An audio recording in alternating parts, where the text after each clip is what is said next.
한국은행은 지난 13일이죠. 기준금리를 0.5%포인트 올리는 빅스텝을 사상 처음으로 단행했습니다. 세 차례 연속 기준금리를 인상한 것도 전례가 없는 상황인데 말입니다.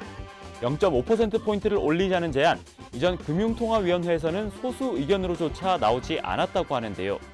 한 번에 50bp 이상을 인하한 적은 있지만 50bp를 올리는 것은 이번이 처음이라 무거운 책임감을 느끼면서 내린 결정이라는 점을 무거운 책임감이라는 말, 무척이나 인상적으로 들리는데요. 지난달 소비자 물가 상승률이 1998년 외환위기 이후 처음으로 6%대로 높아지고 그 속도도 빨라지는 상황 속에서 시중에 흐르는 돈의 양을 조절해서 물가 안정이라는 목표를 달성하고자 평소보다 더 큰 폭으로 기준금리를 올리게 된 겁니다.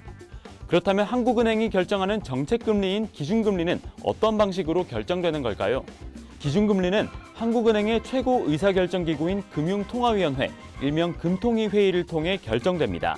금통위의 인원 구성은 한국은행 총재와 부총재 등 당연직 금통위원 2명과 한국은행 총재, 기획재정부 장관, 금융위원회 위원장, 대한상공회의소 회장, 전국은행연합회 회장이 각각 추천하고 대통령이 임명한 총 7명으로 구성되는데요. 과거에는 통화정책방향 결정회의를 매월 개최해서 기준금리를 결정했는데요. 2017년부터는 미국 연방준비제도, 유럽중앙은행 등과 마찬가지로 1년에 총 8번 개최하고 금리를 결정하고 있고요. 이 회의에 금통위원이 5명 이상 출석하고 출석한 위원 중 절반이 넘는 과반수가 찬성하면 기준금리가 결정되는 겁니다. 기준금리는 통상적으로 0.25%포인트씩 오르고 내리는데요. 그렇다면 0.25%포인트라는 조정폭은 어떻게 만들어지는 걸까요? 이는 미국의 1980년대 상황에서 비롯됐다고 합니다. 당시 미국은 2번의 오일 쇼크로 물가가 치솟는 상황이었는데요. 당시 연준 의장이었던 폴 볼커는 극단적 인플레이션을 잡기 위해 기준금리를 한 번에 4%포인트를 올렸다고 합니다.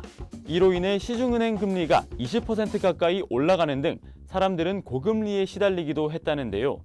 볼커의 후임으로 임명된 앨런 그린스펀은 금리를 0.25%포인트씩 소폭 조정하는 이른바 베이비 스텝을 취해 볼커와는 사뭇 다른 금리 정책을 펼쳤고 이후 통화정책의 충격을 최소화하기 위한 이런 그린스펀의 점진적 방식이 정례화되어 0.25%포인트 또는 그의 배수로 금리를 조정하게 된 것입니다. 하지만 최근 들어 0.25%포인트의 불분율이 깨지는 상황이 발생하고 있는데요. 기준금리를 한 번에 0.5%포인트 인상하는 빅스텝, 0.75%포인트 인상하는 자이언트 스텝, 무려 1%포인트 인상하는 울트라 스텝이란 용어가 등장하는 상황입니다. 금리 상승으로 돈의 흐름을 잘 잡아 물가가 안정되면 다행이지만 시중은행의 금리도 함께 올라 부채가 있는 사람들의 이자 부담 역시 커질 수밖에 없습니다. 그렇다 보니 이른바 영끌족들을 우려하는 기사들도 쏟아지고 있는 상황인데요. 원인은 기준금리의 오름폭 이상의 대출금리 상승에 있습니다. 일반적으로 시중은행은 한국은행 기준금리에 각각의 은행들이 책정하는 가산금리를 더해 대출금리를 산정합니다. 여기서 말하는 가산금리는 리스크 관리 비용, 목표 이익률에 의한 마진, 가감조정 정결금리 등의 합산으로 계산되는데요. 다만 시중은행의 가산금리를 책정하는 기준이 제각각이고 산정 방식 역시 투명하지 못하다는 지적이 있습니다. 이에 신임 이복현 금융감독원장은 금리 상승기에 은행이 지나친 이익 추구를 한다는 경고성 메시지를 전하기도 했는데요. 금융당국의 이자 장사라는 비판이 있음에도 한국은행의 빅스텝 영향으로 주택담보대출금리는 7%대로 올라설 전망입니다.